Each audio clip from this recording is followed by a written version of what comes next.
পুণ্য আত্মা হোৱা। ওম শান্তি। আজিৰ মুৰলী 4 তাৰিখ 6 মাহ 2022। বাবাই কৈছে, মৰমৰ সন্তানসকল, তোমালোক জগদম্বা কামধেনুৰ পুত্ৰ আৰু কন্যা হোৱা। তোমালোকে সকলোৰে মনোকামনা পূৰ্ণ কৰিব লাগে।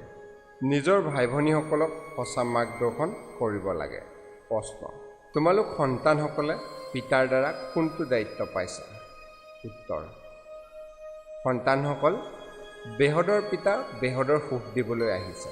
গতিকে তোমালোকৰ কৰ্তব্য হৈছে ঘৰে ঘৰে গৈ এই বাৰ্তা দিয়া। পিতাৰ সহায়কাৰী হৈ প্ৰতিখন ঘৰক স্বৰ্গ কৰি তোলা, কাঁয়েতক ফুল কৰি তোলাৰ সেৱা কৰা। পিতাৰ সমান নিৰহংকাৰী নিৰাকাৰী হৈ সকলোৰে সেৱা কৰা।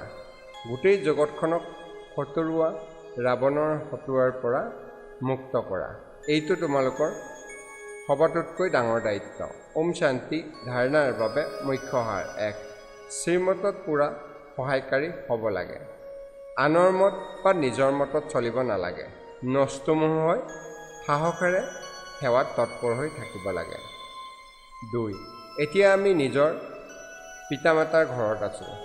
ইয়াত কোনো প্ৰকাৰৰ ধুনপেচ অৰ্থাৎ ফেশ্বন কৰিব নালাগে। নিজক জ্ঞান ৰত্নৰে অলংকৃত কৰিব লাগে। পবিত্ৰ হৈ থাকিব লাগে। বৰদান, দুখক সুখলৈ, গ্লানিক প্ৰশংসালৈ পৰিৱৰ্তন কৰোঁতা পুণ্য আত্মা হোৱা। শ্লোগান, বাপদাদাক নয়নত সমাহিত কৰোঁতাজনেই জগতৰ জ্যোতি, জগতৰ নেত্ৰ।